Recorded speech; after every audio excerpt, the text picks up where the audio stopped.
What we've got here is failure to communicate. Some men you just can't reach. And I don't like it any more than you, man.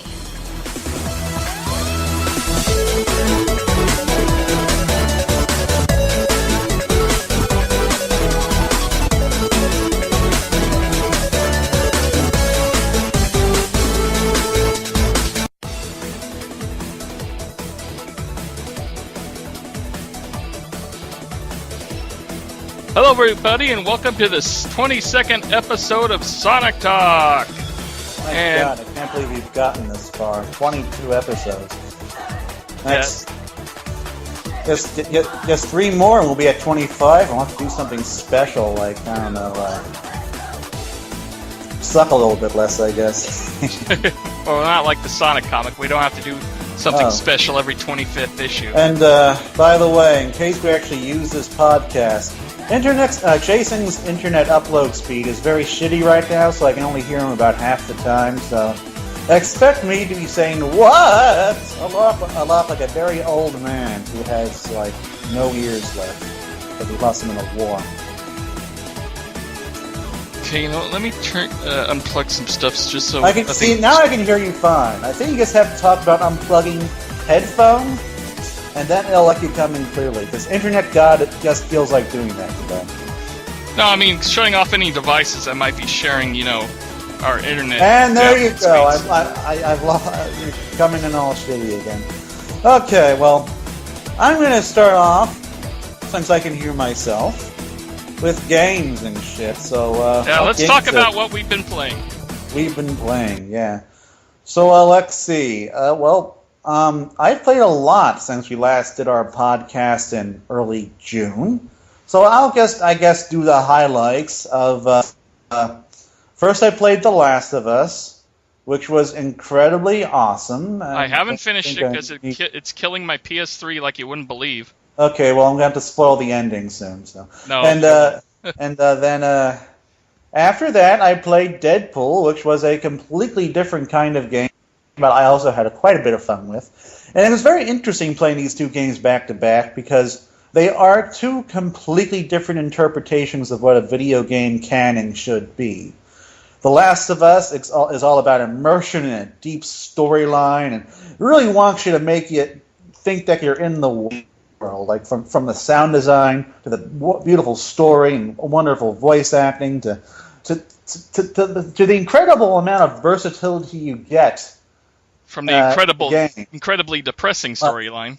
I love shooting things with arrows and guns and sneaking and fighting. For a lot of these different areas, you could pick and choose your battles and decide how you want to proceed through an area. That's the one thing that's kind of bugging me about the game is the arrow gameplay just doesn't seem to... It doesn't seem very tight, the controls for shooting with arrows. I love that. Especially after Tomb Raider. Nah, fuck Tomb Raider. I love the arrows in this game, man. I really love doing it short range. Essentially because pretty much any other form of killing can be kind of loud. Arrows are by far the best stealth weapon. And that's being true. a big fan of Metal Gear Solid, I love just sneaking up behind somebody and shooting them in the head with something at point-blank range, and then they drop to the floor and bam! Stealth kill, yo. And then, of course, we have Deadpool. Now, it's gotten some shit in the press ratings, and I don't really agree with that, obviously, because I'm a Deadpool fan, but beyond that, it's also just a really fun arcade shooter. It has some frame rate and technical issues. I mean, it's definitely not as polished, though, honestly, it almost feels right, because this is a Deadpool game, and it just wouldn't feel right to me if it were more polished, honestly, but that's just me being a Deadpool fanboy. But anyway, just as far as the game goes, this game goes out of its way to inform you that you are playing a game. There is no attempt at immersion here, because Deadpool, of course, is renowned for breaking the fourth wall in every opportunity opportunity. He does this with abandon in this game, and it is hilarious. This game is the funniest game I have played since Armed and Dangerous on the Xbox, like back in 2003. This game is fucking hilarious, and of course the gameplay is also really fast and fun. I mean, it's typical. It's typical third-person shooter hack and slash stuff, but it works well. It's fun. And it's nice, kind of mixing up the guns and the swords. And I like The Last of Us. It isn't revolutionary. It doesn't try to immerse you, but it's still a lot of fun. It's a fun arcade game with a big focus on combos, which I appreciate. So it was really interesting playing those two games back to back because they're just so goddamn different, but both so goddamn fun. Though obviously, The Last of Us does kick its pants off, but that's more because of its extreme amount of polish and versatility in the gameplay. Deadpool tries to give you stealth, but it is one, it's scripted, and two, the only actual stealth area in the level in the entire game is so hard to do. They don't even make you complete it. After a while, just okay, you know what? Fuck all this. We're just gonna go straight to the end, and they.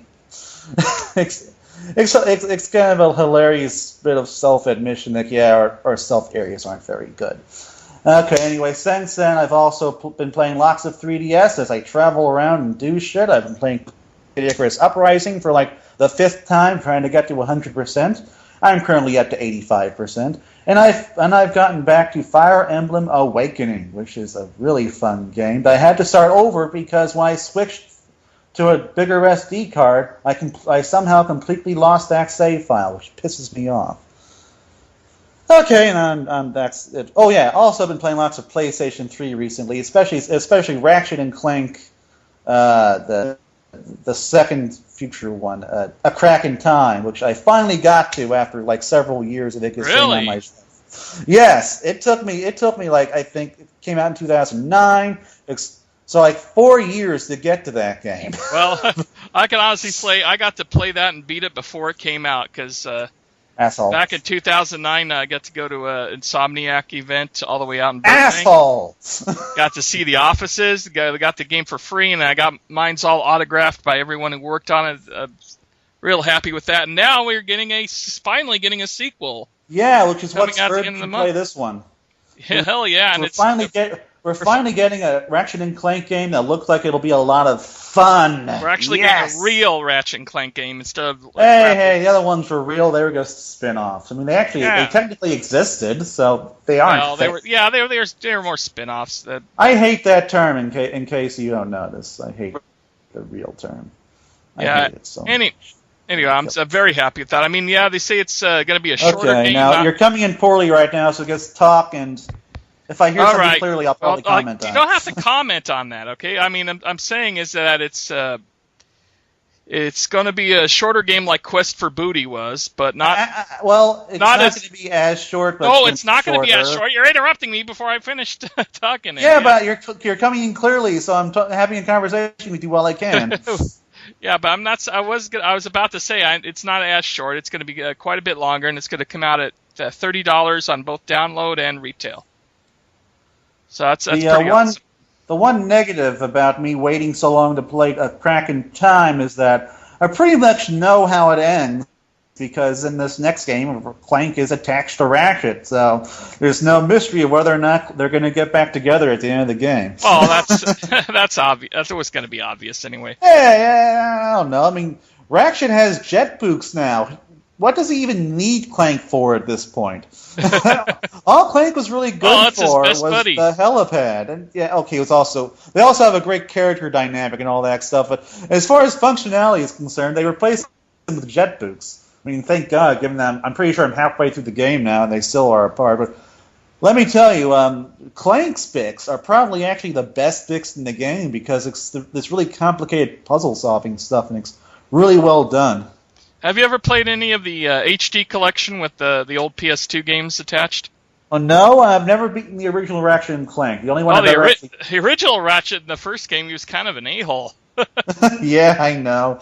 They actually changed them up a bit in the sequel because they were getting that complaint. But the only Ratchet and Clank games I've ever beaten are Ratchet and Clank Future and Ratchet and Clank A Quest for Booty. Anyway, so soon there'll be 3 games, yes. Anyway, the only thing I've been playing is mostly on my 3DS. I've been playing a lot of the Project Cross Zone. I need to get back to that. Oh, it's an awesome little game. It's a very, very easy, grid-based strategy RPG, but it's all fan service. It's all, having characters from Capcom and Sega and Namco all talking to each other. You got like Akira and Pai talking to Ryu and Chun-Li and stuff like that. So I want to see them beat the shit out of each other. Oh God, no! They don't fight each other. They fight. I know, but I want to see them beat the shit out of each other. I need a goddamn fighting game, man. Yeah, this one is just a really easy RPG. I mean, I'm having no problems going through it.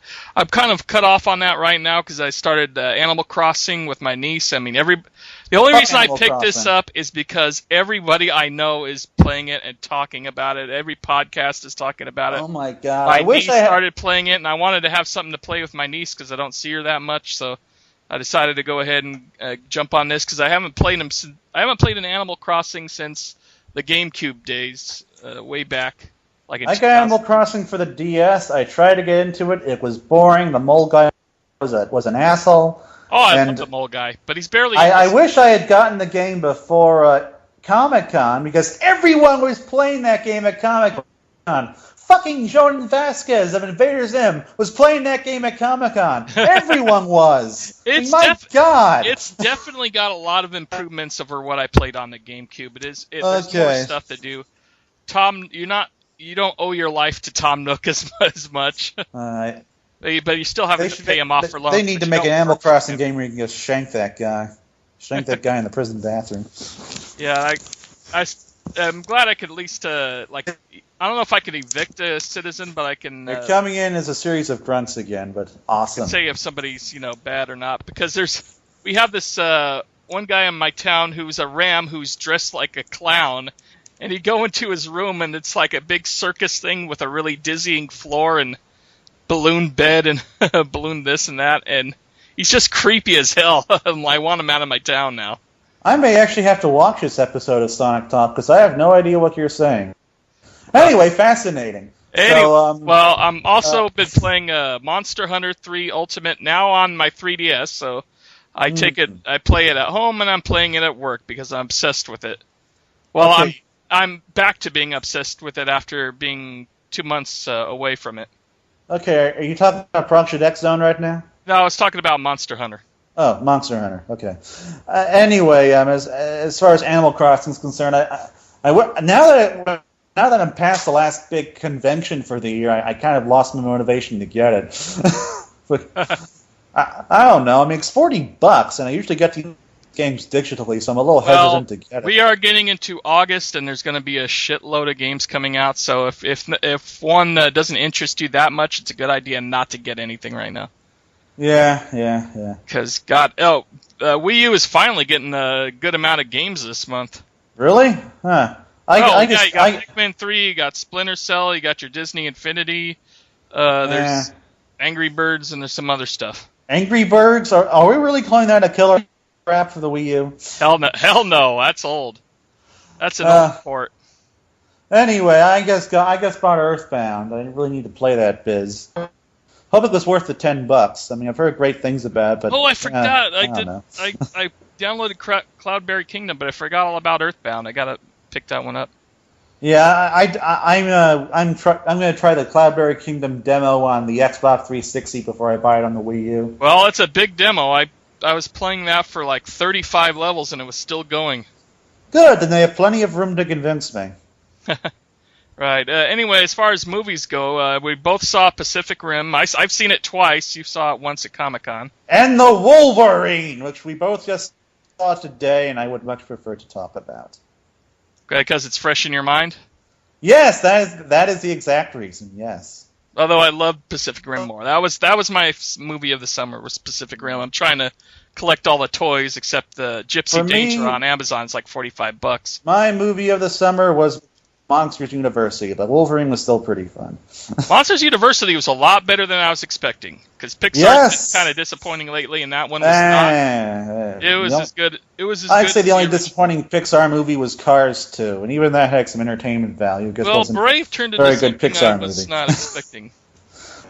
But I like Brave, and I loved Monsters University, and that was a very smart story, great humor, great animation, all the stuff I'd expect from Pixar. Guess not with all the creativity I'd come to expect from them since between Ratatouille and Toy Story 3. Well, really, I say Up. Toy Story 3 was a sequel, so I don't know. I'd say that was creative necessarily, but it was still really, really good. Yeah, as far as Wolverine goes, it was a lot better than the X-Men Origins one. The Wolverine was better than it had any goddamn right to be, because, my God, the X-Men franchise, aside from First Class, has been shit for a while. X-Men 3 The Last Stand was, oh my God, that movie practically traumatized me. I think this is the best X-Men movie since X2. Yes, this is the best X-Men movie since X2. It was fun, it was well written. Was a little over the top, but other than that, it was took itself a little more seriously. I love the bullet train scene. The only problem I had was one of the villainesses, the Viper girl, because the rest of the movie had a fairly realistic tone to it, and then you have this girl that's like a G.I. Joe villain who's poison or acid or whatever. She pretty much felt like the only real link to the regular X-Men movie universe. Yeah, I don't even is that X-Men villain? I haven't even heard her. I'm pretty sure she is, but she's a very obscure one. I mean, she looks like the X-Men villains from X-Men 1 and 2. You know, she was kind of ridiculous. She had some weird, gross powers and all that stuff. It felt like something from the first two movies. But anyway, I was half expecting to go, oh yes, I'm the Viper. I wipe the windows. I like that old Animaniacs cartoon. The bullet train scene. The one thing I kept thinking about was, my God, if I was some lucky bastard who was lucky enough to, after I get thrown out of the train, knife it and actually manage to stick in there, I would give up on the girl trying to kill the Wolverine dude. I say, hey dude, I don't want to do this anymore. I'm just going to get off at the next stop, okay? This is it for me. My God, I just survived being thrown off of a fucking train. I think I've tempted fate enough. Yeah, a train that's going at 300 miles an hour, but I don't know how you get back in the train with all those little signs and everything and it being so tight. I kind of felt bad for them because, my God, I mean, trying to fight a guy who, at least at the time, thought that he was immortal on the top of a goddamn train where you clearly are at the disadvantage. I kind of felt bad for them. I also kind of felt bad for the Mariko's father until Wolverine let him live. Then the asshole stabbed him in the heart. I was like, oh, okay, yeah. But yeah, it was a really fun movie, and it was well written. It hit all the right notes. I mean, it wasn't groundbreaking or anything, but as far as X-Men movies go, this one was the best one since X2. Okay, Viper's it almost makes up for X-Men: The Last Stand, because not only was it really good, it reversed a few things that Last Stand did, which makes me happy. Though Cyclops still died like a little bitch, so until they rectify that, that's still going to be an issue for me. And I guess James Marsden couldn't do the whole what did you movie say? Or something. I said I heard James Marsden couldn't do the whole movie or something like that. Could you type it out on Skype real quick? Anyway, I was just looking on Wikipedia. Viper's based off of Captain America's villain, Madam Hydra. Oh, okay. Except it's a completely different villain. That's right. They couldn't use Hydra. This is based off of a comic book storyline that Hydra. And so pretty much they couldn't use Hydra, so they just made something that was a little bit like Hydra. I remember this now. It's Madam Hydra, who was in the X-Men cartoons as a Captain America. I mean, in the Avengers cartoons that Disney did last year as a Captain America villain. And it's a completely different villain. I guess Fox wanted to use it. It's only really sharing the name, and she was from Madripoor, where the Japan part that takes place. Anyway, we should talk about our Comic-Con experiences. Yeah, because we're going forever on here. Yeah. All right. Anyway, I had a really good time this year. Wasn't the best time. It seemed a lot more crowded than in previous years. I mean, especially in the early hours. Yeah, it was definitely more crowded, especially on Sunday, which was supposed to be an easy day, but no. Apparently everyone decided to show up that day, you assholes. That was supposed to be a day when I could just relax and get the Archie shit done. Sunday's usually my sales day where I pick up all the extra stuff that's on sale. Or in this case, you pick up my birthday present. Mega Man statue! Oh, yeah, yes.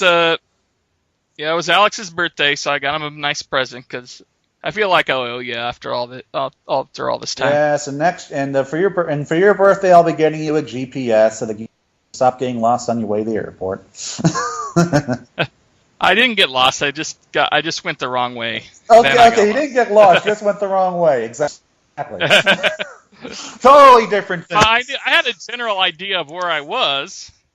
Anyway, my Comic-Con experience was pretty much dominated by me trying to make my family happy because I brought them this year, though I'm not bringing most of them next year because I don't want to have to go through all that stress. But I only saw Jason number 2 around. I didn't see your parents or your nieces. Well, my parents pretty much were in panels the entire time. That they actually got to see every single panel that they wanted to see, which was nice. Because apparently no one wants to go to the Defiance and the Sky and the Person of Interest panels and stuff like that.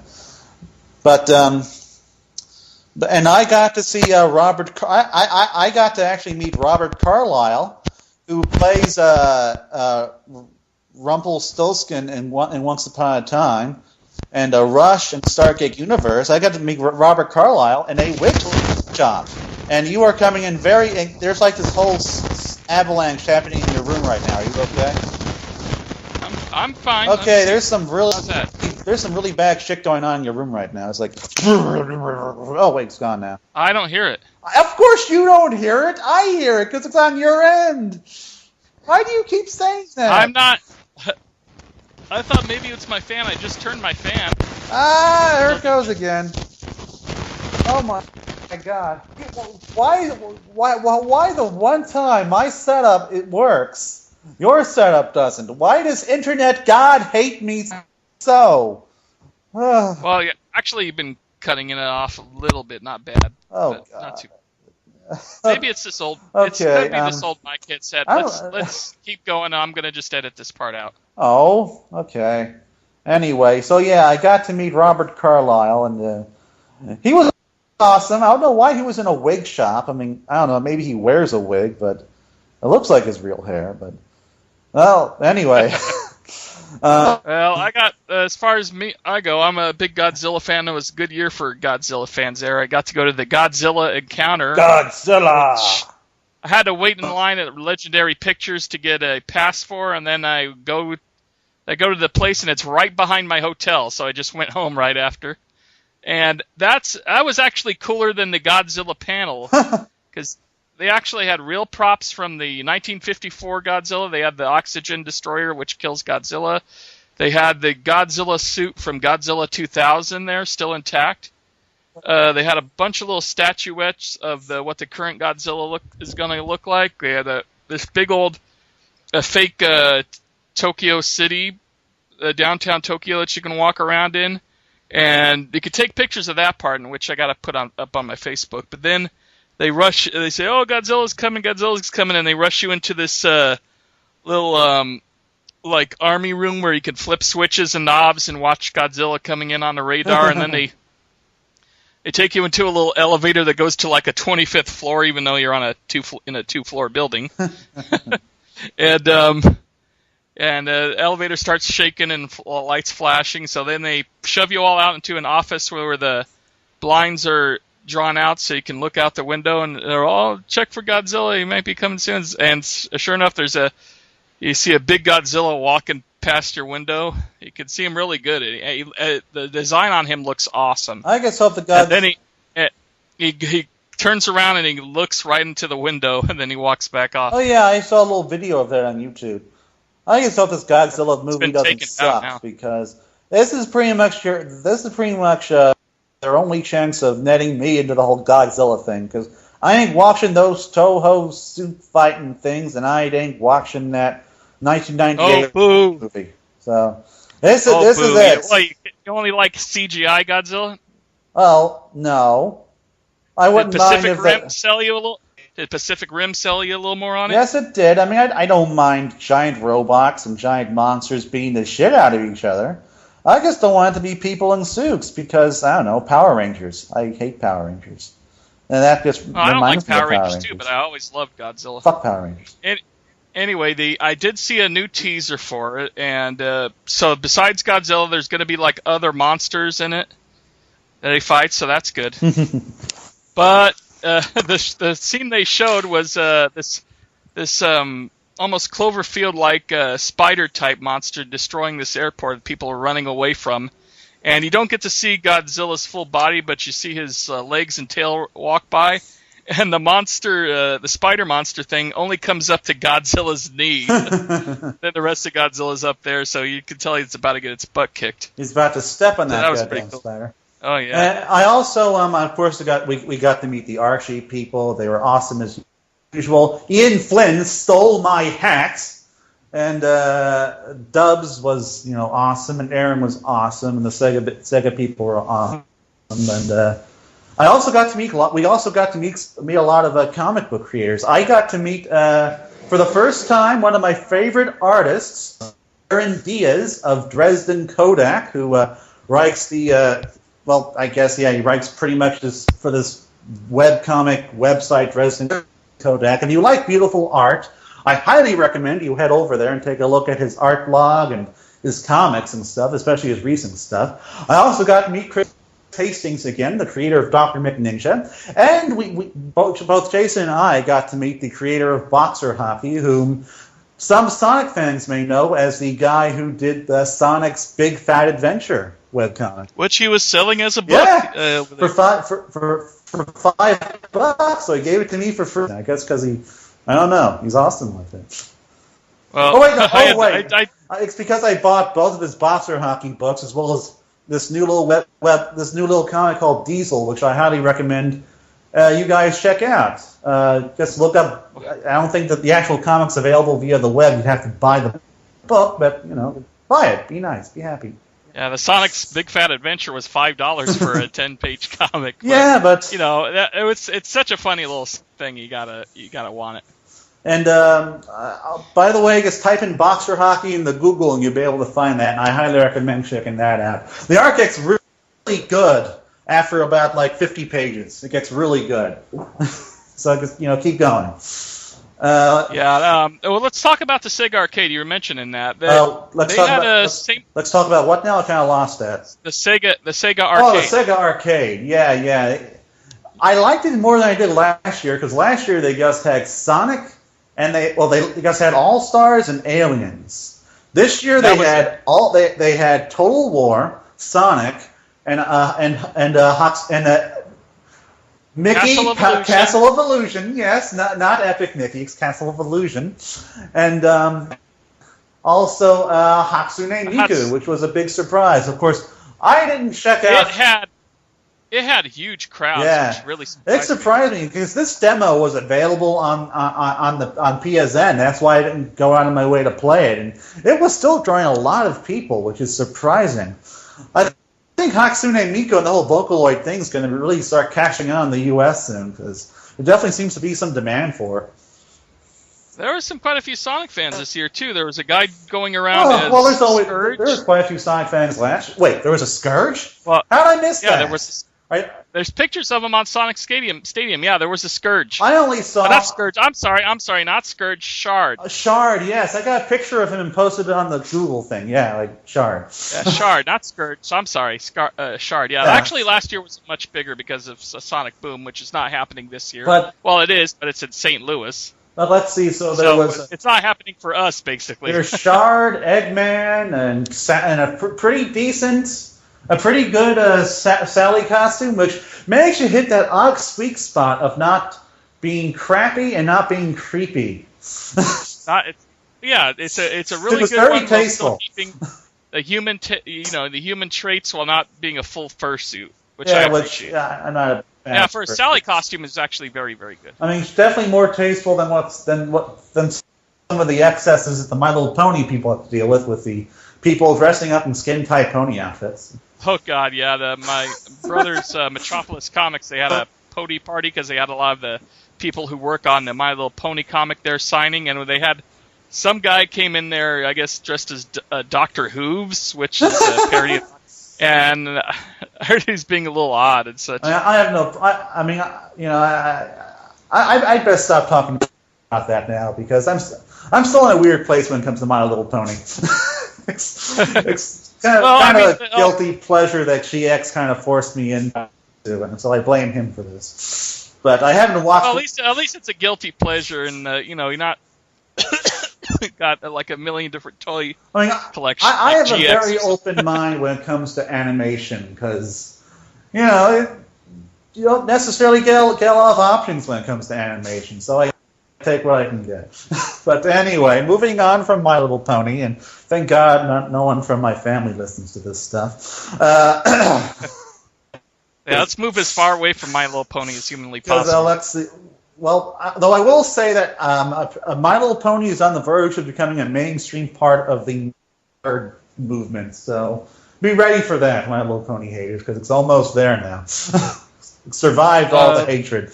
Now we can move on. We can talk about the video games, I guess, that were at the con. There's a nice big video game section in the corner now. Yeah, they moved it to the complete other side of the convention, replaced it with like a larger artist alley. And I really feel bad for those video game companies because they are getting no respect in that little corner. Well, they still get quite a few crowds. I mean, well, I don't know. Capcom's store was never that busy that I've ever seen it. The first 2 days, you had to wait in a long line. Yeah, it was all small and stuff. I got to play Octodad and Rise, Son of Rome. Octodad we both played Rise of Son of Rome, and that actually looks like a next-gen game. Octodad was odd and well, it's an indie game, but it's fun. It's one of those ones where you kind of getting challenging. It's that weird kind of game where it's not supposed to control well. Yeah, that's the point. It's a comedy. I had fun with it at E3. Yeah, it's definitely hilarious. I'm looking forward to the final product. It's definitely going to be one of those games I'll be buying just because it's weird. And I also got to play Rise, which was not nearly as good as Octodad. It was honestly kind of boring. I mean, it was all right. It was just very average as far as. It's a game that could have been done on the original Xbox. It just will have looked a lot less graphically impressive. But they could have done the same exact game with the same scale and same gameplay. And to me, that's just not very interesting. My interest in Rise has gone from a 2 to a 0. Yeah, I did get to play Batman Arkham Origins, which plays. And the only reason why it was added 2 was because it was pretty much the only game I've seen so far that looks really impressive next gen as far as next gen graphics go. Yeah, I was mentioning I was playing Arkham Origins, which plays pretty much the same as Arkham City. I wish I'd played that. God.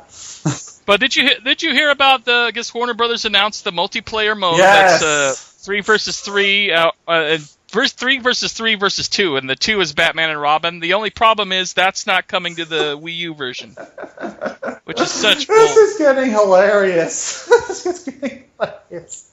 And that's not because anyone who knows me knows I love Nintendo and stuff, but this has gone from annoying and tragic to just hilarious. Because it's like these companies are just going out of their way to give Nintendo fans either nothing or lesser things. It really does seem like that to me. Anyway, speaking of other Wii U games, I guess that are coming out, Assassin's Creed 4. I waited 2 hours outside in the cold, right, watching some crabs fight each other. Oh yeah. To get on board a pirate ship to check out Assassin's Creed 4 Black Flag. Yeah. And the pirate ship experience is pretty darn cool. I mean, they had a little museum area. We got to see models of actual real pirate ships, like this one English fleet that had like 50 cannons on one side and 50 cannons on the other. I don't know how anybody would survive that. They showed a really nice single player demo that was much, much better than what they showed at E3, and that that really sold me on the game. because it's very open world, like Far Cry 3. You can go from island to island. You jump on your ship while you're sailing. You can have fights with other ships. You can get new sea shanties that your that your crew can sing as you're sailing, and then you just hop on island to island, killing other pirates and stuff. So it looks really, really good. I got to try out a little bit of the multiplayer. Okay, now. What? Okay, now I didn't catch any of that, but you've told me the story before, so I can go from that. Yeah, okay, it's definitely multiplayer, a much more open game. Yeah, it sounds like it's going to be a lot bigger and a lot more revolutionary than Assassin's Creed 3 was, which kind of leaves me wondering why wasn't this game just Assassin's Creed 3? Yeah, actually, it looks like this one's going to be much better than Assassin's Creed 3. Yeah, of course, I enjoyed Assassin's Creed 3. I love history and the Revolutionary War and stuff like that. So, but this one takes place before all that, right? It takes place in the 18th century? Yeah. 1600s? Wait, no, that's not the 18th, moron. That's the 17th. Sorry. It's so what's his name's I guess father or grandfather. I hope it was his grandfather. It's one of the Connors. It's one of the not the first Connor, not the second. I think it's his father or grandfather. Wow, 39 minutes and we're still not talking about Sonic. Yeah, really. Okay, well, speaking of, we do have Sonic stuff to talk about from Comic-Con. We both got to see a behind closed doors peek at Frozen Factory, which then ended up becoming GameSpot, and everybody else started covering it, which made it feel less special to me. But we did get to check it out from behind closed doors, and I'm not 100% sure on that level. I thought the level looked fun. I liked it. I like how they're looks like there's going to be a lot of diverse scenery in this game. You won't be recycling anything between levels. I do like the whole collecting the chips and then having it kind of block your view and everything. Having them hovering around you in order to open up the pinball levels. I am missing all of this cool. right now. And the pinball physics, seemed a lot better than even Sonic Generations had. I think you just said that it's better than Sonic Generations, something along those lines. No, the physics on the pinball are better than Sonic Generations. Okay, say that one more time. The physics on the pinball are better than Sonic Generations. Okay, cool. We didn't actually get to play it, so are you just going by what you saw from Aaron? Yeah. Okay, yeah, cool. I hope so. This is going to be a very weird podcast. I can only hear you 25% of the time. Okay. Anyway, aggressive language. Well, before we get into that, I interviewed Ken Penders. Oh my God! I'm so glad I wasn't there because I probably would have punched him in the face. I wouldn't have gotten a lawsuit or anything though, because my punches are like baby kisses. That's how weak I am.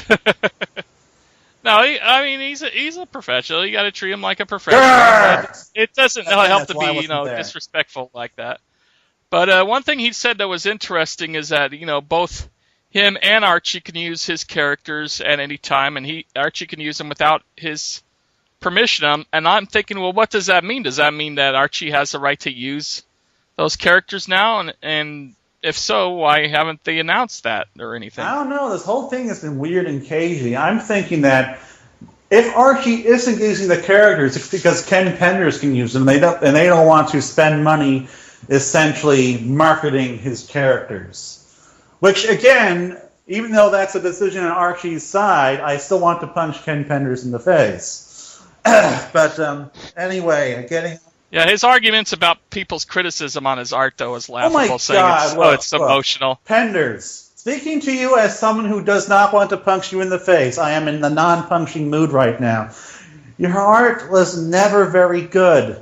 Even when I liked your writing, your art was not good. At least not for Sonic characters. I mean, yeah, I've seen your Star Trek stuff, and even Star Trek. Yeah, okay. If there's a video interview that was taken at that Comic-Con. He was with a friend who wrote some Superman comics, and he drew a Superman, a nice, really detailed Superman, and a drawing of his friend's face, and it was awesome. Yeah. It looked great. He can draw humans spectacularly. He can draw very, very good. Yeah, it's just the that Robin when it problem. comes to these cartoon, it's exactly what I was going to say. It's the Ron Lim situation of being a good comic book artist, but not a good cartoonist. Or as I like to say, the reverse Corey Holmes, because he can do great Sonic characters, but he's been struggling with humans for a while, but he is getting better. Unlike Penders, who's been doing this for like 10 years. He seems to be getting worse. Penders seems to be getting worse. He's gotten worse. I mean, my God. The problem is he's trying to get more detail. He's trying to make him look more realistic and detailed, and it's making him look uglier and uglier as he's doing it. I mean, like a goddamn poodle. Wait, no, that's... What's her real name? If you've seen Mary, God damn it! Julie no, Sue? not Julie. Julie Sue. Laura Sue. Yeah, Laura Sue Chronicles. Yeah, Laura Sue looks like a goddamn poodle. I swear to God, goddamn poodle. She has a fucking dog face. Doesn't even know what any echidna looks like. It doesn't look like a goddamn dog. It looks like a goddamn anteater. So if you're gonna change, well, Sega. Well, to be honest, Sega doesn't know what echidna looks like. Knuckles looks nice. He looks nice, and he kind of looks like Sonic. He has a grounding in Sonic design, at least. Have you gone to Sega.com or Sega Retro and looked in their forums at the alternate art that other people have done? No. Of Lars? No. Go check that out, because they just simplified it into a cartoon form, and it looks a lot better. And that's the secret here, is to go more simpler and not try to look more detailed and use these. God, it's just so ugly. Use these old MS Paint methods that are really don't work anymore. I can't stand what he's doing to these characters. I like some of them. Stop. And now he's saying, "Oh, I'm not doing him in comics. I'm going to do him in graphic novels," which is basically the same thing. And he's trying to get film projects and that going on him. I'm sorry. Anyway, speaking of film projects and Ken Penders, I really wish he'd drop that whole noise, because The Lost Ones. The Lost Ones and the Republic have been in development hell for like a decade. Development hell for, I was about to say that, for about 6 years, 5 to 6 years. I really like Ken Penders' The Lost Ones as a webcomic. I mean, my God, he can draw, he can write, he has a website. What's he doing these days? Draw The Lost Ones. Draw your dream story, tell it, and then use the comic book as a launch pad to try and do a movie with some kind of budget. Because have you seen The Lost Ones? The movie from that? with the horrible. It looks like a goddamn effects. B movie in the 1970s. No, 1960s. Well, to be honest, they look like they're pre-special effects. They're the most basic they could make. But still, I don't see how they're going to be able to clean that up with CG. Well, hopefully it'll look nicer. But I really wish he'd stop with the whole movie thing that's never going to go anywhere and do a comic. I mean, so many creators doing web comics these days because it's such an easy and accessible way to get your product out there. And he could actually be selling this stuff right now, on his website. He wouldn't have to rely on Sonic fan characters and fan fiction to make money. Well, the more I've been reading from him, it seems like he's not looking for money from Archie as far as back issues go. Why not? He wasn't suing that, but it looks like he's really obsessed with these characters and wants to continue the stories that he's had in his head for a long time. Then do fan fiction. If you want money, You can't make money off of fan fiction. If you want money, get the goddamn. Try to get the rights to the books. I mean, that's something I support. His old stories, the Archie abusing the reprints and stuff. Get money from that. I support that. Do that, but don't try to steal fan characters that never belong to you. Okay, man. Do you think we have any Ken Penders fans that listen to our podcast? I'm not usually this unhinged. But I can understand him wanting to get his characters back, though. I mean, Scott Shaw, he doesn't have any control. I can understand wanting to get all the periphery characters of something that was based around a character that he can't use or even name. It's just, God. Sorry. I don't know why I'm apologizing for, but I feel like I'm being a little too crazy. But Don Rose is kind of in the same situation. There in Europe, there's all these places where they have best of Don Rose, Scrooge McDuck stories, and he doesn't even know they exist because they don't pay him a single dime for any of them. Well, I am missing all of this. And that's his creative work. Something about Don Rose. Don Rose. I mean, look at Sonic the Comic. Apparently the creators have the rights to all those characters. What's being done with Sonic the Comic right now? Absolutely nothing, because the publishers don't want to pay the artists to reprint their stuff and use their characters, and the artists... Oh, wait a minute. Sonic the Comic is still kind of around, but it's just online. That's a fan comic. I'm talking about reprints. Well, I'm talking about reprints. To be honest, of the original. From what I've read of the original and what I read online, this is just about as good. No, I'm not saying that. I'm not saying that Sonic the Comic can't continue. I'm saying this is why Sonic the Comic can't do reprints. This is why it's pretty much it's so difficult for me to actually buy this comic that I really like to buy, because the creators on the characters, the creators can't do anything with the characters or the properties or the book, and vice versa for the publisher. Well, it's not. Well, to be fair, it's not the same as the Ken Penders situation, at least, because this way, at least, because the Sonic the Comic isn't in production anymore, and so. By the way, Ken Penders did attend the Archie Sonic Mega Man panel, but he just sat in the back, didn't say anything. Yeah, I was hoping. I was hoping he'd get on that line to ask a question, maybe be a bit of a, I don't know. I better stop talking because I'm being very unprofessional tonight. Don't say don't agree. God. Oh, you're the one that's ranting and raving right now. I'm the more emotional of the two of us. I am more in touch with my man motions. I can cry and I can laugh and I can scream a lot. Okay, so anyway. Hey, well, speaking of, let's start with another Sonic creator, Ian Flynn, who I got to interview. Yes! And that went really well. I want to interview him too, but my throat was really, really bad, and so it was not a very good idea.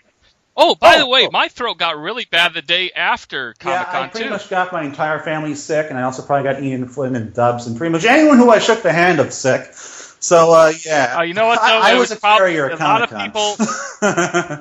A lot of people were complaining about sore throats, so I don't think it was just you. But my mom actually still has the cold that I got at Comic-Con. She still has it. And she says, I gave birth to you this month, and how do you repay me with that cold? I'm such a wonderful son. Anyway, what was I going to say? Oh, there was some cool stuff. Actually, I think I got more out of Ian Flynn in the interview than we got at the panel, which talked about the upcoming Sonic stories. I am losing all of that. Hinted. Could you type what your subject you're talking about? Oh God! I'm sorry. Fix your internet connection. It's not my fault for once. The internet god pissed all over your internet connection. Okay. What I was saying was that Ian Flynn was saying that that the original canon is still good. That they're not going to throw out 250 plus issues of canon, and it's still going to be around in some way, shape, or form. I still feel this is going to be a soft reboot with there is going to be a lot of changes, but I think it'll be for the better in the end. Well, I just hope that this reboot was a creative decision and not a legal decision, so that they can ignore all of Ken Penders' characters in canon.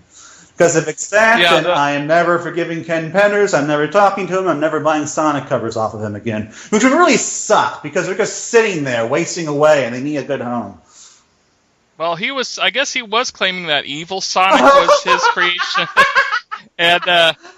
And Fiona partially, but he's not taking credit for Fiona. But I asked Ian if the future lies as far as Scourge and Fiona, instead of saying, well, we're not going to be able to use them anymore or anything like that, he said you'll have to keep. It'll be a while, but you have to keep reading. Okay, well that does. And that's encouraging. Yeah. That means they're probably going to be back. It does tell me that they're going to use them, because I don't really see why Ian couldn't say one way or the other at this point. I mean, I suppose business is a complicated beast, so it's possible that they're still working through legal entanglements, or still working through internal company politics.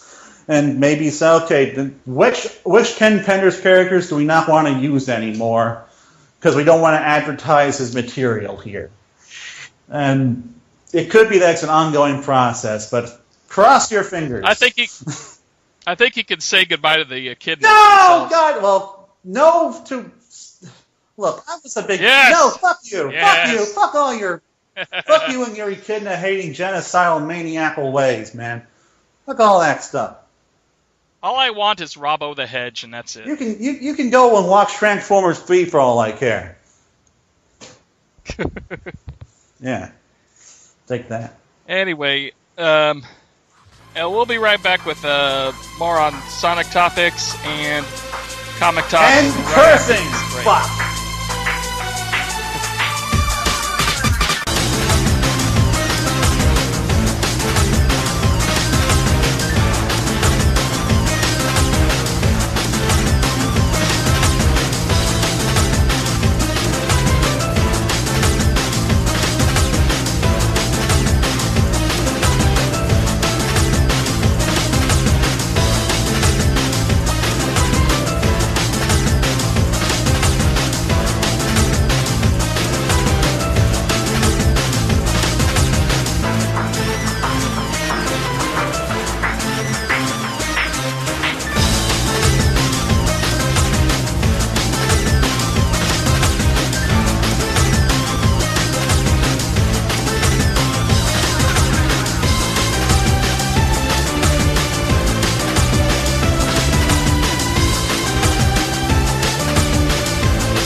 And we're back.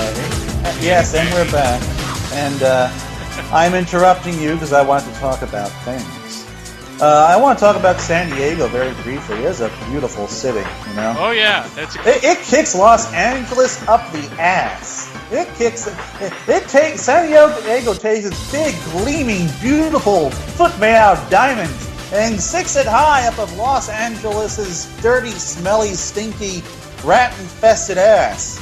Well, you got that beautiful ocean right out there, plus God, yes. The Navy is right nearby. You can watch them, all the boats go by in that. And you know where I got to stay? Because my dad was footing the bill, and because my mom didn't want to stay in a shitty hotel in Little Italy, I got to stay on Coronado Island. I got to take a boat ferry across the body of water between Comic-Con and the Coronado Island every single day, twice a day. And it was gorgeous and beautiful, and it smelled like ocean, and oh my God, yes. And we got to see Marines getting ferried around, doing little secret operations and stuff, and we got to see a big carrier going by. It's like, oh my God! Why can't they have E3 in San Diego? Los Angeles sucks. At least the parts of Los Angeles that I go to. God. Well, if E3 was in San Diego, I wouldn't be driving back and forth from E3 every night. I'd have to get a hotel for that. We would go halvesies on a Coronado Island resort. Which, by the way, the Coronado Island Hotel, it not only had ducks outside of your hotel room patio, it had a bird cage with finches flying around. You could sit there and write things, and oh my God, oh yes, I want to live there one day. Oh, I had some Canadian relatives living out near Palm Beach at this one little fancy hotel that had a lot of ducks go around, and we were hanging out in their backyard area drinking some non-alcoholic beer, and eating some crackers, and some ducks would just walk right up to you and like they were saying hi, and you'd throw and. Well, you're not supposed to throw them anything, but usually people would. But, I mean, you can almost pet them. They would just stand right by you. If you try to pet them, then they'd walk away. But, I mean, they could have the duck step that close to you. The only real negative of staying on Coronado was that I pretty much ended up eating on the island every single day I was there. I never got to try anything good downtown. The one day I managed... You should have went to the old spaghetti factory. That one's really good. The one day I managed to force my family to eat in downtown was on fucking Saturday during the fucking zombie run. And everyone was goddamn crowded. All the restaurants were crowded. And oh my God, I wanted to kill those goddamn zombies, but they were already dead, so there was no goddamn point. Anyway, yeah, we had I never got to eat downtown, but Coronado Island is gorgeous and beautiful. My God, is it gorgeous. I haven't been there. I'd have to check that out sometime. You ought to check that out. I mean, the resort's is expensive as shit. I mean, we got 2 rooms and it was $4,000. But again, my dad was footing the bill, so yay. And he's got the money for that. Our hotel was really fancy and real close to the convention, and it was only like $300 a night.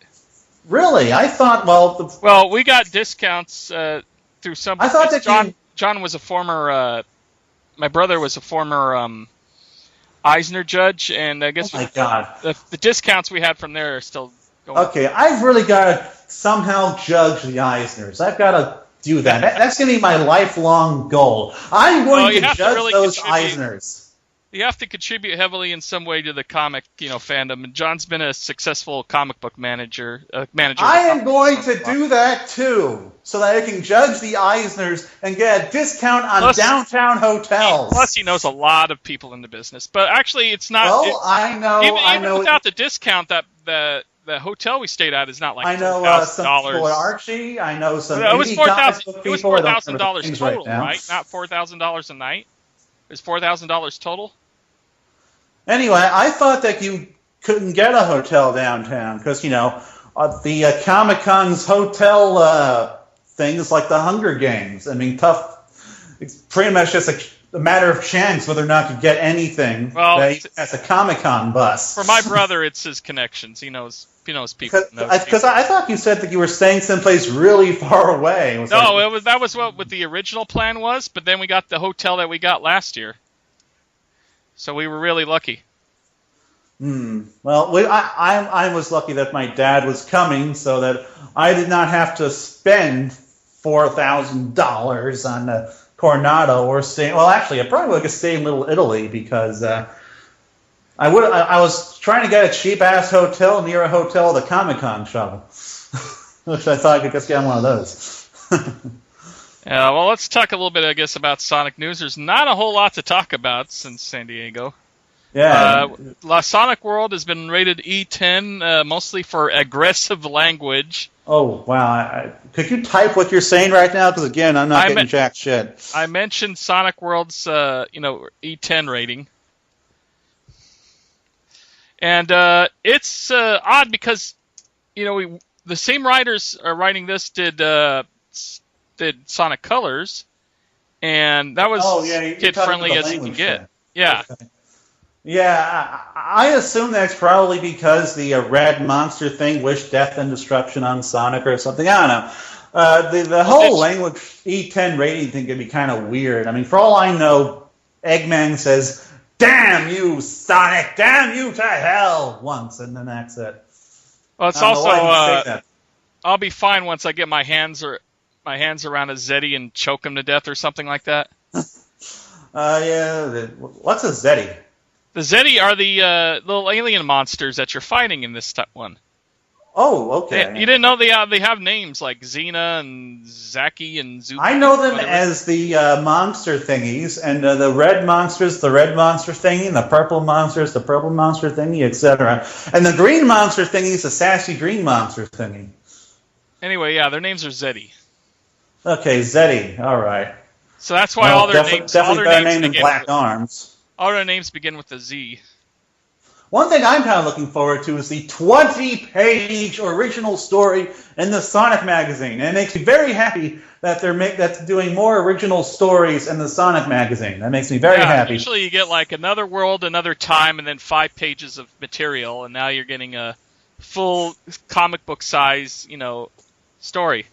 And we're also not wasting an entire issue of Sonic the Hedgehog or Sonic Universe on a storyline that has no consequence to the actual plot. Which, of course, is what they did twice last year with that weird Mario and Sonic tie-in that didn't have Mario. And the Sonic All-Stars thing, which had Jet Set Radio and Vice from Skies of Arcadia making it automatically awesome, regardless of what anyone says regarding the writing. Because I don't care.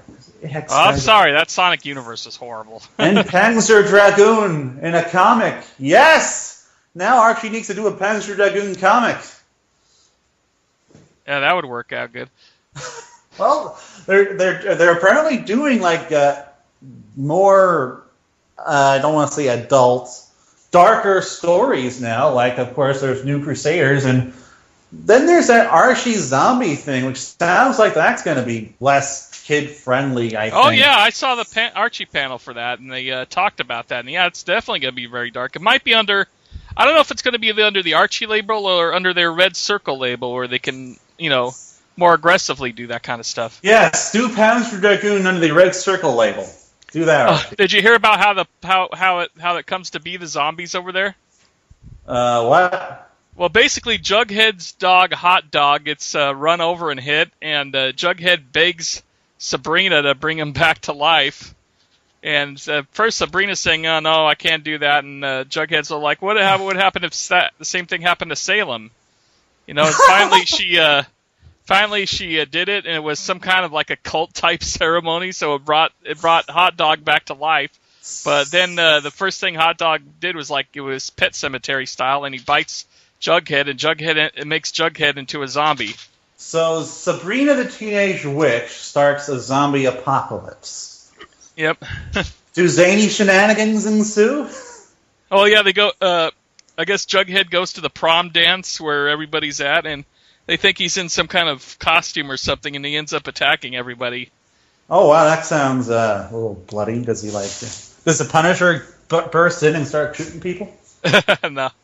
I think Archie's like one of the head survivors, and it's like Jughead after Archie. And please let it be The Last of Us, except with Archie characters. Please.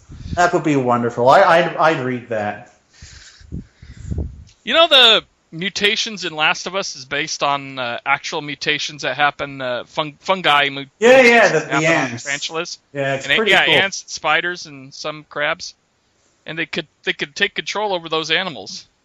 It's freaky. Oh yeah. So I was completely based on that. Anyway, as far as comic talk goes, we got Worlds Collide, which I just finished reading. Sonic 251. I haven't had the time, and plus Archie has not been sending me my Mega Man comics. So I'm a little behind, and so we can't really talk about it much. Let's see. Just spend an extra $3 and pick them up on Comixology. Yeah, I'll be doing that pretty much tomorrow, and I'll be speed reading them until I get to the final issue, which I got the physical copy of that, so I can read that one the old-fashioned way. All I know is Mega Man turns gold, and Sonic turns gold, and awesome things probably happen, because from what I've read so far, this not only knocks Genesis on its ass, it is actually probably the best crossover I've ever experienced, which admittedly is not saying much because the vast majority of crossovers that are not fighting games are absolute shit. So, yeah. Yeah, this has ended up pretty awesome. I can't wait for next year's Comic-Cons to see if they have all, I want to either buy all 3 graphic novels at once, or they say there might robot speak right now. I hear there's plans for a hardcover edition of the entire book all in one. I'll be buying that. And if they do that, I'm totally going for that instead. I hope that they do this again in the future. Obviously not the near future, but at some point in the future when Mega Man's further along and more of the characters are introduced in the actual storyline, instead of just having to do this weird thing where time and space are all messed up. Yeah. I actually picked up a few Sonic graphic novels while I was at Comic-Con this year, because on Sunday they had a big sale after the Sonic Mega Man panel, where everything was like $5. I've been getting into Mega Man, largely thanks to Archie. I've always kind of liked the design, but I've never really gotten into the games until recently. With like Mega Man X is awesome, and I got this Mega Man game for the game. Well, I didn't actually get it for the Game Gear. I actually got this thing called the EverDrive GG, which is this cartridge that I got that you can actually stick Game Gear ROMs onto and then play it on your Game Gear. So I've been playing. I pretty much stole a Mega Man ROM and stuck it on that thing and been playing on my Game Gear. It's a lot of fun. You pirate! Maybe the cartridge wasn't $50, those goddamn scalpers. Well, it's also an import. I mean, it never came to America, right? So, you know what? I consider it okay if it's something you can't get any way else. I mean, if you legally can't buy it... Oh, speaking of pirating, go ahead. I got an Ouya. Ouya! And I did not, because apparently they are bombing like crazy. Did you know 73% of Ouya customers don't... I'm not getting any of this. 73% of Ouya customers don't buy any games off of Ouya. And you want to know why? You want to know why? Aside from the fact that it's also a development platform, and the vast majority of people who own Ouya right now are developers who are producing their own games for it. Aside from that, you want to know why? It's because you can pirate. It is so easy to pirate an Android game. You can go to this website called like Free APK or something and download whatever the fuck you want for no money down, none whatsoever. Now, I haven't actually done that yet. In my defense, what I have been doing is, because they don't have certain games on the Ouya that I want to play, like Sonic 1 and Sonic... Well, pretty much I've only I've only downloaded Sonic 1 so far, but I own now my Android, and there's no way to put it on the Ouya, so I just want to legally say that the opinions of Alex Peel on this podcast do not legally reflect Jason Berry, so I don't want to get into any trouble for the stuff you're saying right now about downloading piracy stuff. I'm not downloading a pirated thing. I got it on my Android, and there's no way to put it, and there's no way to easily put it on my Ouya. And so I just went to an APK site and downloaded it that way. And honestly, it's awesome because I finally get to play this awesome version of Sonic 1 on an actual game console. And it's really enjoyable. I mean, it's because, they've done so much with this hack of Sonic 1. It's so shitty that it's stuck on mobile devices and shitty touch controls. I love that I can actually use a goddamn controller. And what's really interesting about the Ouya is that you can't even use PS3 and 360 controllers on this thing, which is good because the controllers are $50, half the price of a Ouya, and they are not particularly good controllers. But yeah, so that's why these sales on the Ouya are shit. Well, that and the fact that there are actually some free games on the Ouya. So there's every game is free technically. You can not really a trial. Just like Xbox Arcade, every single game has to have a trial. Yeah, pretty much. Except with the Android, you download every game for free. There's no way to buy it on the actual shop. So you have to download it first for free. Then you can either play the demo or you can just buy the whole game once you open it up. Which, it's not a bad system, but I think a lot of people probably play a game and realize, oh my god, Monocle Man is shit, I'm not buying this, and then they don't buy it. I mean, the biggest issue with the Ouya is that there's very little to actually buy. There's pretty much, I've gotten a bunch of games, but there's pretty much Final Fantasy 3. There's this awesome zombie game called Oregon Trail. And there's Towerfall, which is $15 and multiplayer only. Yeah, the more I've been hearing about the Ouya, originally I was interested in buying it, and now I'm not. Well, honestly, I like its potential. It has a lot of potential because the whole philosophy of the Ouya isn't play Android games on your TV. That's just a feature. The philosophy of the Ouya is make your own game, send it to us, and if it's not shit, we'll post it up. Now, obviously, that's not completely true because they put up this game called Monocle Man, which is terrible, but it's a nice concept. So it could become the ultimate indie platform if it gets the developer support, which, cross your fingers that happens. Yeah. Anyway, that's about it for us. It's a shame that Sonic Boom isn't coming. Weren't we supposed to talk about something and then I interrupted you? No, we were talking about Worlds Collide, but there wasn't really much to talk about because you. Okay. Yeah, you couldn't do that. But one piece of good news is I guess Evan Stanley is coming to Sonic Boom West, the little Orange County. I don't know what the good news is because you're breaking up. I said Evan Stanley is coming to Sonic Boom West, which is in Orange County at the Dave & Buster's out here. Okay, so on September 14th. Busters. Yeah. Anyway, I'll tell you later. Anyway, so that's pretty cool. I'm gonna try to get up time off to go to that event. Awesome. Maybe cover Events it for are Sonic cool. State. This is I'm saying Sonic Boom West in Dave & Buster's Orange County. Did you get that? Wait, they're doing a Sonic Boom West? Yeah. I thought they were just doing Sonic Boom in No. St. Louis? It's not official. It's unofficial. Oh, okay. That makes sense. It's fan put together, and it's done by I think it's done by one of the Sonic websites whose name escapes me right now. It sucks that neither of us can go to this because you live on the West Coast, I live on the East Coast, and I'm tired of traveling. I am done for a while. I want to stay at home and enjoy my stuff. I would love to go to Summer of Sonic, but I just can't afford that. Which is what I used to do in the summertime before I started going to all these things, which I'm not complaining because it's awesome. But I need a break now, man. Well, you know what? That was complaining. I'm sorry for complaining. I should not have done that.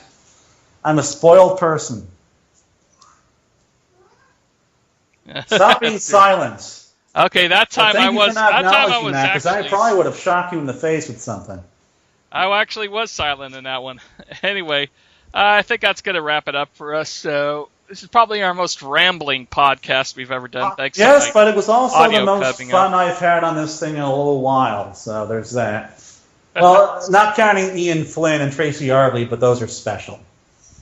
Yeah, one thing I'll say that really sucked about Comic-Con this year was buying any exclusive. The weirdest thing about the whole Tracy Yardley thing is that now his Skype is always on. I always have to stay my hand and not bug him. It's hard. But yeah, like I was saying, the one problem with Comic-Con this year was all the exclusive being bought up real fast. Nobody could hardly get anything. I couldn't even get a little Pac-Man exclusive Bandai toy because everybody who was in line for Power Rangers was buying that as well. How much do you want to bet that no one makes it this far into the podcast? Maybe not. Okay, well, let's wrap it up. By the way, that's going to be. If you have any artistic skills, could you please, send it to segabitscontest@gmail.com because there's a contest going on that I've not had the time or energy to really advertise, and it kind of sucks. I'm going to have to delay the deadline again to September because I haven't been able to give it the proper attention. So yeah, if you have artistic skills and you've managed to get to this point in the podcast, congratulations. Please send me your art. I need it. If it's good enough, I'll send you free stuff. Yeah, if you've gotten this far in the podcast, my condolences. What did you say? I said if they've gotten this far in the podcast, my condolences. Fuck you all! You have none of my condolences and none of my respect. Hey, that's pretty horrible. So you have all of my love because I love all of humanity unconditionally. Except for GX. Okay, and with that, we are